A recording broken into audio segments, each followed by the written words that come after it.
दोस्तों नमस्कार। बिहार के जितने भी नियोजित विशिष्ट विद्यालय अध्यापक शिक्षक भाई बहन हैं उन सबका स्वागत है। दोस्तों अभी हम लोग ट्रांसफ़र की नीति में उलझे हुए हैं। ठीक है, देखिए सरकार का खेला। हम लोग अभी ट्रांसफ़र की नीति में उलझे हुए हैं। गोल गोल माननीय शिक्षा मंत्री जी बयान दे रहे हैं कि 11 बजे रात तक भी शिक्षक जो है वो ऑनलाइन रहेंगे। छात्र जो है 11 बजे रात तक 12 बजे रात तक शिक्षकों से सवाल जवाब कर सकता है। दिन भर पढ़ा सो पढ़ा, समझ गए। अब उतना से मन नहीं भरा तो रात के 12 बजे भी शिक्षक ऑनलाइन उनका जवाब देंगे, सोचिए। ठीक है, उसके बाद चलिए और भी हम देखिए ऐसा बात बताते हैं। 8वें वेतन आयोग को लेकर के माननीय शिक्षा मंत्री ने भरे सदन में जीवन कुमार जी जो एमएलसी हैं उनका कैसे जवाब देते हैं जरा ये सुनिएगा ना, तो जमीन जो है ना पैर के नीचे से जो जमीन है ना वो खिसक जाएगा। और उसके बाद देखिए अब बात करते हैं कि 7वें वेतन आयोग के लिए क्या हुआ। अभी देखिए सरप्लस शिक्षकों के लिए क्या हुआ। हम शिक्षकों को सरकार जो है यहाँ से हटा करके माथे को यहाँ से हटा करके वेतन वृद्धि, ट्रांसफर, वेतन वृद्धि, प्रमोशन, ये सारे से माथ हटा करके माइंड को यहाँ से कहाँ कन्वर्ट कर दे रही है, ट्रांसफर पर। ट्रांसफर सतत चलने वाली प्रक्रिया है, ये कभी समाप्त नहीं होता है, समझ गए। ये सब दिन चलेगा, सब दिन चलता रहा है, ये इसका कोई आदि और अंत नहीं है, समझ गए। और हम लोग वहीं पर जा कर के उलझे हुए हैं, जबकि हम लोगों को अभी लड़ना चाहिए था 8वें वेतन आयोग की जो सिफारिशें अभी लागू होने वाली है उसको लेकर के। हम लोग इसकी लड़ाई लड़ नहीं रहे हैं, हम लोग लड़ रहे हैं ट्रांसफ़र को लेकर के। हम लोग तब जाएंगे ट्रांसफ़र लेंगे जब हम लोगों को प्रमोशन दीजिए आप, तब जाएंगे। हम ट्रांसफ़र लेकर नहीं जाएंगे, ठीक है। तो ये लड़ाई लड़ना चाहिए था।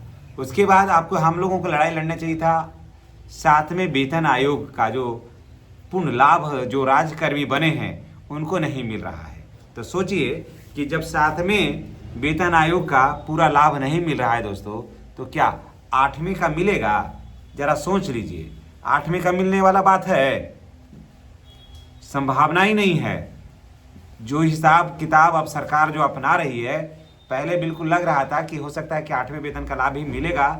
ये अभी कहना मुश्किल हो रहा है कि सरकार 8वें वेतन का लाभ सभी शिक्षकों को देने जा रही है, एक नियोजित शिक्षकों को छोड़ करके।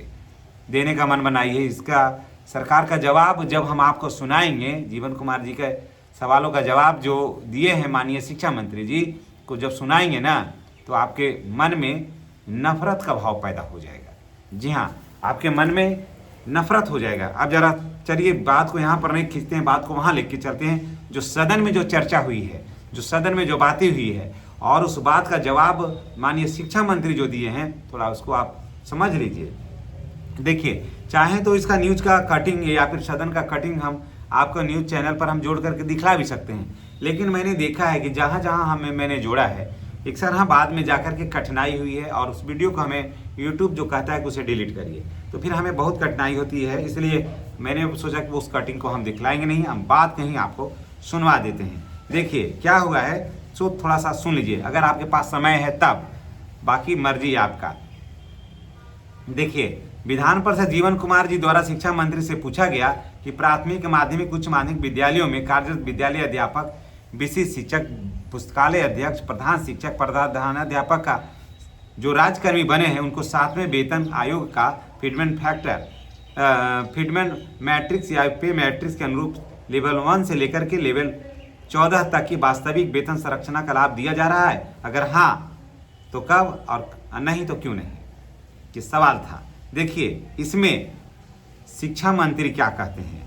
शिक्षा मंत्री कहते हैं कि समान काम समान वेतन के संबंध में जुड़े न्यायिक फैसले के में उल्लेख करते हुए उन्होंने कहा कि सरकार ने बताया कि पंचायती राज संस्थाओं, नगर निकाय संस्थाओं द्वारा नियुक्त शिक्षकों के मामले में ये निरस्त हो चुका है। माने समान काम समान वेतन तो किसी भी कीमत पर अब मिलेगा नहीं, ये बिल्कुल निरस्त हो चुका है, इसमें कोई बात नहीं है। अब इसके बदले सरकार 1 जनवरी 2020 से 15% की वृद्धि कर दी थी 2020 से, है ना। और उसके बाद देखिए आगे क्या कहते हैं, यानी कि ऐसा भी कोई प्रस्ताव उनके पास नहीं है। विशिष्ट शिक्षक और विद्यालय अध्यापक नियमावली भी अलग अलग है, उसमें इन सारी बातों की चर्चा नहीं की गई है। उनको फिर आगे वो कहते हैं कि वर्तमान में जो वेतन संरचना है फिलहाल वही रहेगा। जैसे 1 to 5 में सरकार के द्वारा विभिन्न श्रेणी के शिक्षकों के लिए प्रारंभिक वेतन का निर्धारण इस प्रकार किया गया है और सरकार अभी फिलहाल इसी पर है। देखिए क्या है, 1 to 5 में 25,000 मूल वेतन, 6 to 8 में 28,000, 9-10 में 31,000, 11-12 में 32,000, प्रधान शिक्षक 30,500 और प्रधानाध्यापक 3500 जो है, माफ करिएगा 35,000 जो है, यही है। और सबसे महत्वपूर्ण बात यह है कि उन्होंने फिर आगे जवाब दिया कि इस पूरे जवाब में सबसे महत्वपूर्ण हिस्सा यह है कि सरकार ने स्पष्ट रूप से कहा है कि इन शिक्षकों को एवं पुस्तकालय अध्यक्षों को 7वें वेतन आयोग के अनुशंसा के अनुरूप वित्तीय लाभ देने के लिए फिलहाल सरकार के समक्ष कोई प्रस्ताव विचाराधीन नहीं है।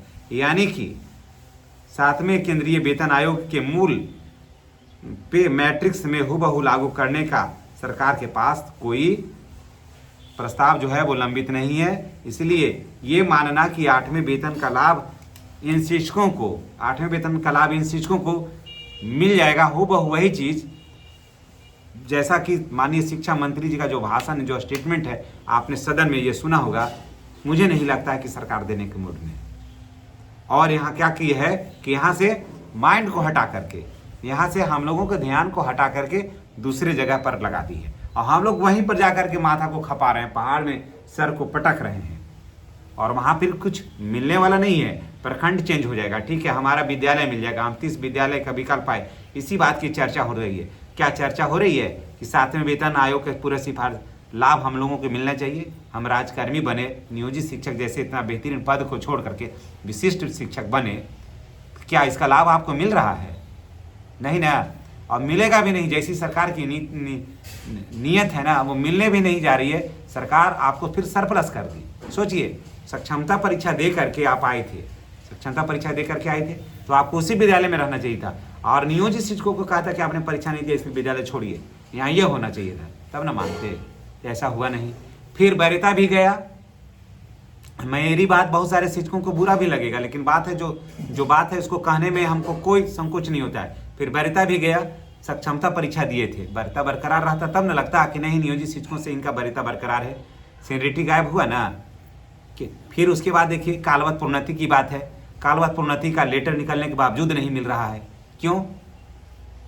क्योंकि सरकार का नजरिया, आप सक्षमता परीक्षा दे दिए हैं तो भले आपको लग रहा है वो परीक्षा टाइट है या लूज है, इससे मतलब नहीं है। जब माननीय पूर्व मुख्यमंत्री परम आदरणीय नीतीश कुमार जी ने कह दिया कि मामूली परीक्षा होगी तो वो मामूली परीक्षा ही थी। हमें और आपको प्रश्न टाइट लगे तो लगे, सरकार के दृष्टिकोण में वो दक्षता परीक्षा और सक्षमता परीक्षा में कोई ज़्यादा अंतर नहीं है। सरकार ये भी ऐसा सोच रही है कि चला इतना दक्षता परीक्षा सक्षमता परीक्षा हुआ, सारा का सारा उधर पास होकर के चला गया और जो नहीं पास हुआ है वो तो मेन लीडर तो इधर ही बचा हुआ है। तो सरकार सोच रही कि अगर नहीं ही देंगे यहाँ पर 8वें वेतन का लाभ, 7वें वेतन का पूरा लाभ नहीं भी देंगे तो ये शिक्षक हमें बिगाड़ क्या लेगा। सरकार के मन में ये बात हो गई है कि ये शिक्षक हमें कुछ भी नहीं बिगाड़ सकते हैं और ये शिक्षकों में सरकार के अगेंस्ट जाने का हिम्मत नहीं है और जो लड़ने वाला है वो तो ऑलरेडी नियोजित शिक्षक बन करके बैठा हुआ है।